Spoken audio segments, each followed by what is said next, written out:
2026-cı ildə qəbul imtahanlarında, müəllimlərin şəqabında, sertifikasiyada iştirak edəcək abituriyentlərimizə, müəllimlərimizə dərs sahlarımız davam eləyir.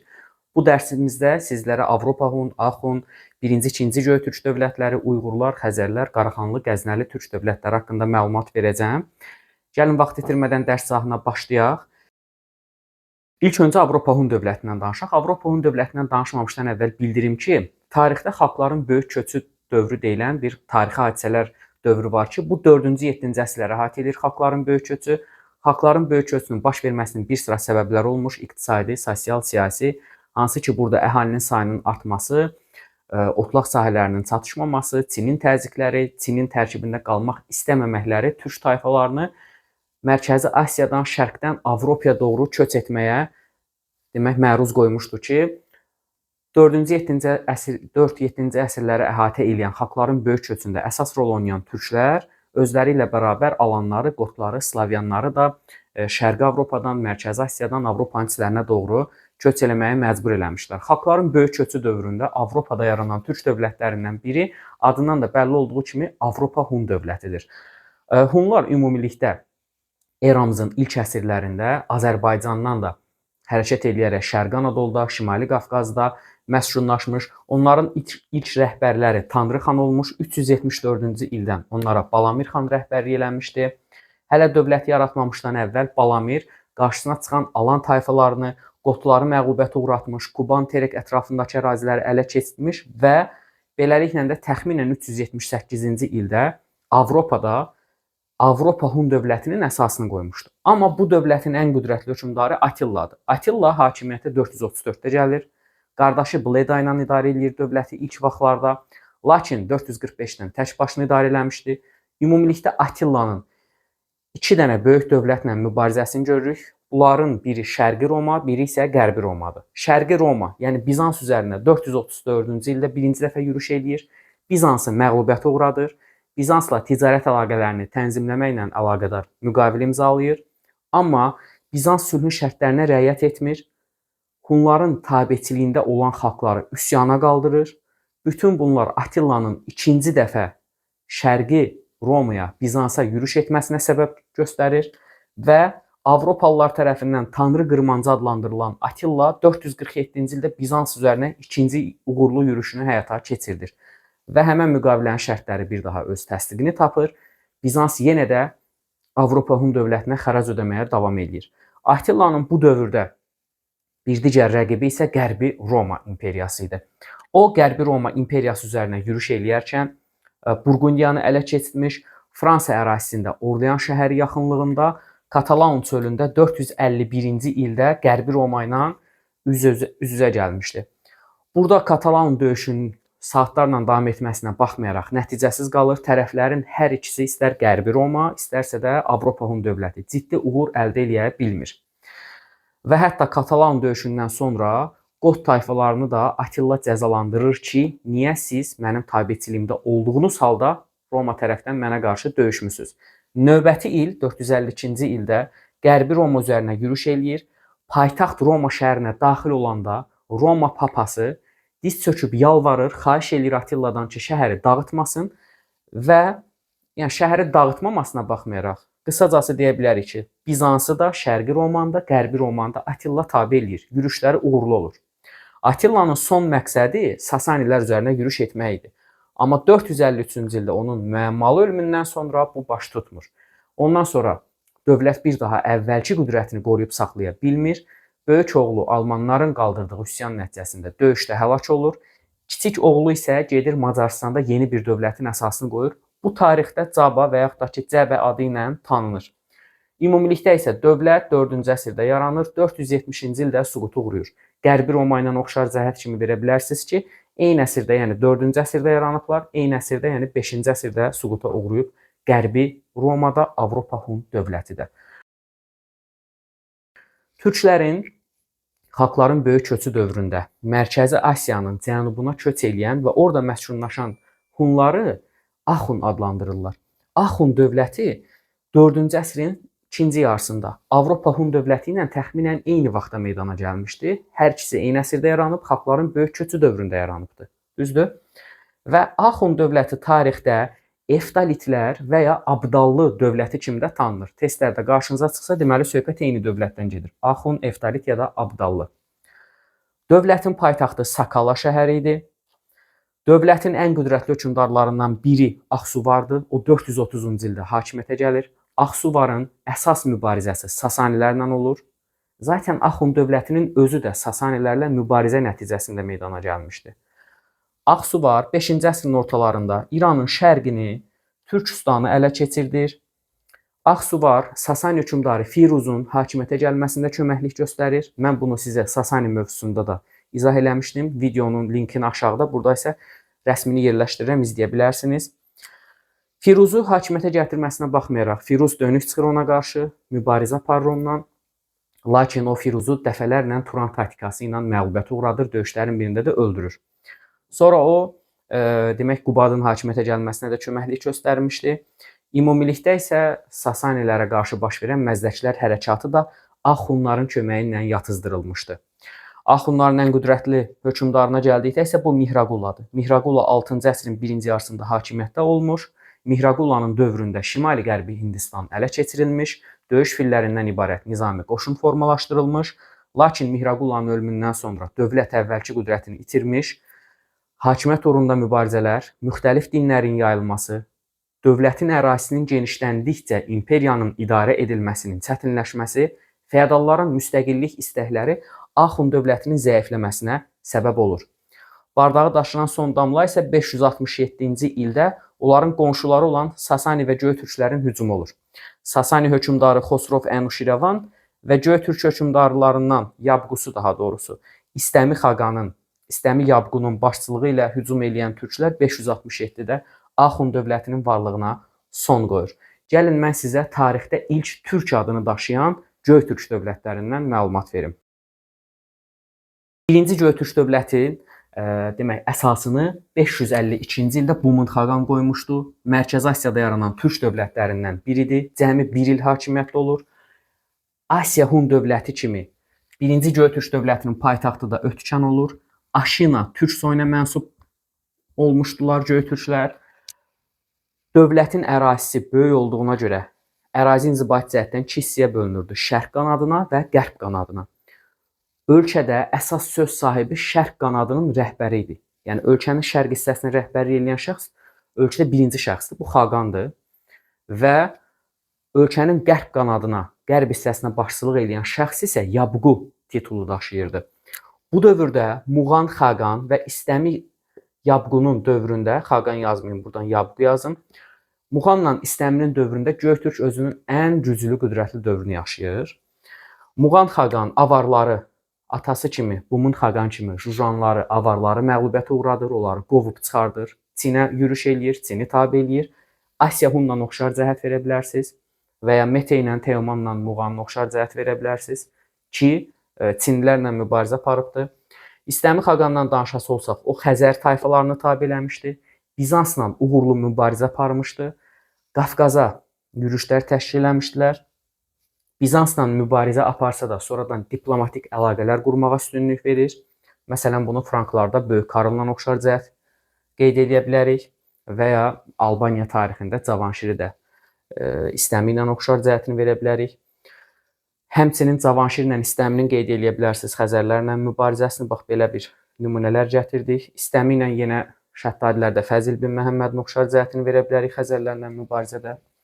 Davam eləyək İstəmidən. Sasani ilə də mübarizə aparır. Lakin Sasanilərlə gördüyünüz kimi Axundların üzərinə hücum eləmişdi. Onları süquta uğratmışdı. Bundan sonra müttəfiqlər arasında narazılıq düşür. Çünki Sasanilər ticarət yollarını ələ keçirdir və Göytürklərin ticarətinə əngəl törədirdilər. Həmçinin İstəmi Xaqan Sasanilərdən tələb eləyir ki, əvvəl Axuna ödədiyiniz vergini indi bizə ödəyin. Lakin bundan razılaşmır Sasanilər. Hər bir halda təbii ki, türklər həmişəki mövqeyinə çatır və Sasani məğlubiyyətə uğradır. Soqdiana ərazisində ələ keçirdirlər. Muğanın İstəminin ölümündən sonra dövlət zəifləyir. Artıq Çinlilər ölkə işlərinə, ölkənin daxili işlərinə müdaxilə eləməyə başlayırlar. Türklərə yad olan Buddizm dininin yayılması ölkəni zəiflədir. Bütün bunlar təxminən 588-ci ildə dövlətin iki hissəyə, şərqə və qərbə parçalanmasına təsir göstərir. Şərqi Göytürk və Qərbi Göytürk 588-də demək təxminən yarandı. 630-da Şərqi Göytürk, 650-də isə Qərbi Göytürk Çinlilər tərəfindən demək işğal edilir. Onların tərkibinə keçirlər. Hətta onu deyərdim ki, Qərbi Göytürkün süquta uğramasından sonra Avropada, Avropanın şərqində Xəzər xaqanlığı demək meydana gəlmişdi. Türklər həmişə demək əsarətlə barışmayıblar. Yəni bizim ulu babalarımız, bizlər heç vaxt əsarətlə barışmamışıq. Həmişə mübarizkar, inadkar, cəsur bir millət, topluluq olmuşuq və bunun nümunələri tarixdə yüzlərlə, minlərləndir. Elə onlardan biri də Kürşad üsyanıdır ki, Kürşad Çin ordusunda xidmət edən elit türk əsgərlərindən, sərkərdələrindən biri olur. Ətrafına özü kimi cəngavər igid olan topladığı o 40 nəfərlik ordu birləşməsi ilə Çin imperatorunun sarayına qədər hücum etmiş, türkləri əsarətdən çıxartmağa çalışmış, tarixdə misli bərabəri görülməyən bir üsyan rəhbəri başçısı olmuş, çox kiçik bir ordu ilə saatlarla Çin ordusununla mübarizə aparmasına baxmayaraq qəhrəmancasına həlak olmuşdu. Bu, türklərin Çinə qarşı mübarizəsini göstərir. Kürşad məğlub olsa da, Çin mənbələrində deyildiyi kimi, padşahın vəzirinə dediyi kimi Kürşad öldürülürmü? Vəzir isə cavabında deyir, xeyr, Kürşad ölmədi. Kürşad sadəcə məğlub oldu. Yəni Kürşad gördüyünüz həmən o üsyanla adından 1000 ildən çoxdur ki, bəhs elətdirir. Bundan sonra demək Qutluq və ya tarixdə İltəriş adı ilə tanınan rəhbərin başçılığı ilə türklər növbəti bir üsyan eləyir. Bu üsyan Kürşaddan fərqli olaraq uğurlu olur. 682-ci ildə paytaxtı Ötkən şəhəri olan 2-ci Göytürk dövlətinin əsası qoyulur. 2-ci Göytürk hökmdarı İltəris xaqan özündən əvvəlki Göytürk hökmdarlarından fərqli olaraq Çinli qızlarla evlənmir. Türk deməli qadınları ilə evlənir və ondan sonra hakimiyyətə Qapağan gəlir. Halbuki oğlu gəlməli idi hakimiyyətə, lakin az yaşlı olduğuna görə əmiləri tərəfindən himayə edilirlər. Qapağan hakimiyyətdə olur. Onların dövründən bağlı bir məlumata rast gəlmirik. Əsas Bilgədən danışırıq. Bilgə qardaşı Kültigin və vəzirləri Tonyukukla birlikdə bu möhtəşəm üçlü dövləti daha da gücləndirir. Çini tabe eləyirlər. Çinlə uğurlu mübarizələr olur. Mərkəzi Asiyada yaşayan türkləri tabe eləyirlər. Lakin 8-ci əsrin 30-cu illərində onların hamısının artıq ölümündən sonra dövlət zəifləyir. Şahzadələr arasında növbəti mübarizə baş verir. Bu zəifləmədən istifadə edən Uyğurlar 744-cü ildə Göytürk dövlətinə son qoyurlar. İndi Uyğurlardan danışaq. Uyğurlar gördüyünüz kimi Göytürklərin varlığına son qoydular. Qarluq və Basmıl tayfalarından birləşərək paytaxtı Ordu şəhəri olan Uyğur dövlətinin əsasını qoyurlar. Təqribən 744-840-42-ci illərə qədər, 9-cu əsrin 40-cı illərinə qədər mövcud olur. Dövlət Qutluq Bilgə Kül xaqan tərəfindən yaradılır. Onun ölümündən sonra oğlu Moyonçur hakimiyyətə gəlir. Düzü hakimiyyətin ilk illərində demək tam olaraq söz sahibi ola bilməsə də dövlətdə yaşad olduqca hakimiyyəti əlində cəmləşdirə bilir. Hətta sizə 751-ci il ərəblərlə Çinlilər arasında olan Talas döyüşündən danışım. Talas döyüşündə ərəblər Çinə qalib gəlirlər, amma ərəblər Çinə qalib gəlsə də daha şərqə doğru irəliləmirlər. Ərəblər geri çəkiləndən sonra Mərkəzi Asiyadakı ticarət yolları keçir Uyğurların nəzarəti altına. Onlar İpək yolunun böyük bir hissəsinə nəzarət eləməyə başlayırlar Moyonçurun dövründən etibarən. Hətta Moyonçurun dövründə Çin əvvəlki qüdrətini itirmişdi. Çində mövcud sülalə Tan sülaləsi idi. Hətta Tan sülələsini belə Uyğurlar himayə eləyirlər, qoruyurlar xarici hücumlardan. Aralarında razılaşma olur. Həmin o razılaşmaya görə də Çin hər il ipəklə xərac ödəyirdi Uyğurlara. Bax onu da Asiya Hun dövlətinə Meteyin imzaladığı Pinçenlə oxşar cəhət kimi vermək olar. Moyonçurdan sonra biz Böcü xaqanın hakimiyyəti dövrünü görürük. Böcü xaqanın hakimiyyəti dövründə artıq bütün Çinin ticarət yolları keçir Uyğurların nəzarəti altına. Böcü xaqan hətta Çin üzərinə yürüş eləyən Tibet tayfalarını məğlubiyyətə uğradır. Bunu da Asiya Hun hökmdarı Mete ilə oxşar cəhət verə bilərik. Böcünün yeganə səhvi o olur ki, türklərə yad olan Manitiliyi qəbul eləyir. Manitilikdən də danışmışdıq. 3-cü əsrdə Sasanilərə qarşı olmuşdu. Manitilik onların döyüş ruhunu aşağı salır, çünki döyüşməyə qadağan eləyirdi. Və bütün bunlar Uyğurların zəifləməsinə, əvvəlki qüdrətini itirməsinə səbəb olmuşdu. 9-cu əsrdə xaqanların öldürülməsi, iqlim dəyişkənliyi, o müxtəlif dinlərin yayılması axunlarda olduğu kimi Uyğur dövlətini də zəiflədir. O etmə bulma dünyasıdır da. Uyğurlar necə ki Göytürklərin zəifləməsindən istifadə edib onların varlığına son qoyur. Qırğız tayfaları da Uyğurlardakı mövcud vəziyyətdən istifadə edərək Uyğur dövlətinin varlığına son qoyur. Qeyd edə bilərəm ki, Uyğurlar Avropalılardan yüz illərlə əvvəl, yüz illərlə öncədən kağızı ixtira eləmiş, kağızdan daha doğrusu istifadə eləmiş, kağız içində ixtira olunmuşdu və mətbəədən istifadə edirdilər. Halbuki Avropaya bu 1445-də gəlir. Amma Uyğurlar onlardan təxminən 600 il əvvəl istifadə edirdilər. Və Mərkəzi Asiyadakı o ticarət yollarının üzərində yerləşməsi Uyğurların zəngin şəhərlərindən olması onların xəzinələrinin güclənməsinə gətirib çıxardırdı. Xəzər xaqanlığından da danışım sizə. Xəzərlər də Avropa Hun dövləti kimi demək türklərin erkən orta əsrlərdə Avropada yaratdığı türk dövlətlərindən biridir. Deməli Avropa Hun və Xəzər ikisinin də ortaq cəhəti nə oldu? Avropada meydana gəlib. Deməli, bayaq sizə danışdığım Qərbi Göytürkün süqutundan sonra Şərqi Avropada yaranır təqribən 650-də. Xəzərlər paytaxtı Bələncər, Səməndər, İtil şəhərləri olubdu. Əsasını Xəzər, Barseli, Sabir türkləri təşkil edibdi. Onlar da Göytürkün davamçısı olduğuna görə Aşina türk soyundan idilər. Deməli, Göytürklər, Xəzərlər Aşina soyundan oldular. Böyük Bulqar dövlətinin, o da Avropada yerləşirdi bu arada, Böyük Bulqar dövlətinin zəifləməsindən sonra onun ərazilərini ələ keçirdir Xəzərlər.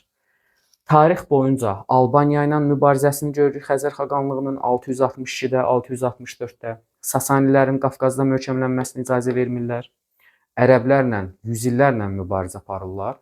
Ərəblərin şərqi Avropaya irəliləməsinin qarşısını kəsirlər. Bunu qeyd edə bilərsiniz. Tarixdə 8-9-cu əsrlər Xəzər asayişi dövrü kimi tanınır və onlar bu dövrdə Slavyanlara qarşı mübarizə aparmış, onları Dnestr-Dnepr çayları ətrafındakı torpaqlarda məskunlaşdırmışdılar. İdarəçiliklərindən danışası olsam, dövləti Xaqan idarə edirdi Göytürklərdə olduğu kimi və Xaqandan sonra ikinci şəxs Xaqan bəy idi. Həmçinin 8-ci əsrdə Musəvilik dininin qəbul edilməsi Xəzərlərə mənfi təsir göstərir. Bu dini pərakəndəliyə səbəb olur. Necə ki, Uyğurlar maniçiliyi qəbul elədilər. Göytürklərdə dedik, buddizm yayıldı. Deməli, buddizm Göytürklərdədir, maniçilik Uyğurlardadır, Musəvilik Xəzərlərdədir. Bütün bu dinlərin yayılması, axunlarda da müxtəlif dinlərin yayılması türk dövlətlərini zəiflədən səbəblər olur. Həmçinin Peçeneqlərlə aparılan uzun mübarizələr, ərəblərlə aparılan mübarizələr dövləti zəiflədir. Bundan istifadə edən Şərq Slavyanları, Kiyev Rus knyazlığı, Ruslar 965-də Xəzər xaqanlığına süquta uğradır. Salarilərlə oxşar cəhət verə bilərsiniz. Saci ilə, Şirvanşahla oxşar cəhət verə bilərik ki, Xəzərlər də Slavyanlarla mübarizə aparıblar. Gəlin indi keçək Qaraxanlı və Qəznənli nizahına. Qaraxanlılar da Göytürklər, Xəzərlər kimi Aşina nəslinə mənsub olmuşdular. Tarixdə Əfrasiyab dövləti kimi də tanınırlar. Qaraxanlı tayfaları əvvəllər ikinci Göytürklərin, sonra Uyğurların nəzarətində olsalar da, Uyğur dövlətinin artıq süquta uğramasından sonra Qutluq Bilgə Qədir xaqanın başçılığı ilə məhz Qaraxanlı dövlətini yaradırlar. Onlar tarixdə həmçinin Qarluq xaqanlığının varisi də hesab olunurlar. Çünki dövlətin yaranmasında Qarluq tayfalarının iştirakı da olmuşdu. Paytaxtları Balasaqun, daha sonra 943-də Kaşgar və Uzgen şəhərləri olmuşdu. Bütün bax bu şəhərlər Mərkəzi Asiyada ümumilikdə ticarət yollarının üzərində yerləşdiyi üçün inkişaf edən şəhərləri idi. Ən məşhur hökmdarları bizdə dərslikdə Satuq Buğra xandır. Təbii ki də Satuq Buğra xaqanın dövründə 932-ci ildə İslamı qəbul edirlər. Türklər içərisində İslamı qəbul edən ilk türk dövlətlərindən olmuşdular.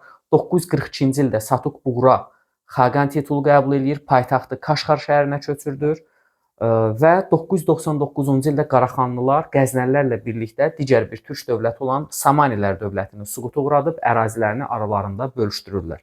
Lakin 11-ci əsrin əvvəllərindən etibarən artıq əvvəllər xaqanın xeyrinə toplanan vergilər, birbaşa xaqan xəzinəsinə daxil olan vergilər indi xaqanın varisləri tərəfindən toplanılır, özbaşınalıq olur, ara çəkişmələr olur və bütün bunlar dövlətin iki hissəyə parçalanmasına gətirib çıxardır 1042-ci ildə. Şərqə və qərbə bölünür. 13-cü əsrin əvvəllərində Şərqi Qaraxanlı dövlətinə Qaraçıtaylar, 1212-ci ildə isə Qərbi Qaraxanlı dövlətinə Xarəzmşahlar son qoyur. Bununla da Qaraxanlı dövləti tarix səhnəsindən silinir. İndi gəlin sizə Qəznəli dövlət haqqında məlumat verim. Qəznəlilər Alptəkin tərəfindən yaradılan dövlət olmuş. Paytaxtı Qəznə, daha sonra isə Lahor olmuşdu. Qəznəli dövlətinin ən qüdrətli hökmdarı şübhəsiz ki, Mahmud Qəznəlidir. Mahmud Qəznəlinin dövründə bayaq adını çəkdiyimiz 999-cu ildə Samanilər dövlətinin süqutunu deyə bilərik. Samanilərin süquta uğramasından sonra əraziləri genişlənmiş, Xorasana, Əfqanistana, Xarəzmə və Sistan bölgələrinə sahib olmuşdular. Onun demək 17 dəfə Hindistan üzərinə yürüşü var ki, Axun hökmdarı Mihraqula kimi, Makedoniyalı İskəndər kimi, Əhəməni hökmdarı 1-ci Dara kimi, Əmir Teymur kimi o da şimal-qərbi Hindistana da keçmişdi. Və sizcə başqa hansı tarixdəki hökmdarlar Hindistana yürüş eləyib? Hökmdar və ya dövlətlər. Hansını unutdumsa şərh bölümündə qeyd edə bilərsiniz Hindistana hücum edən hökmdarlar barəsində.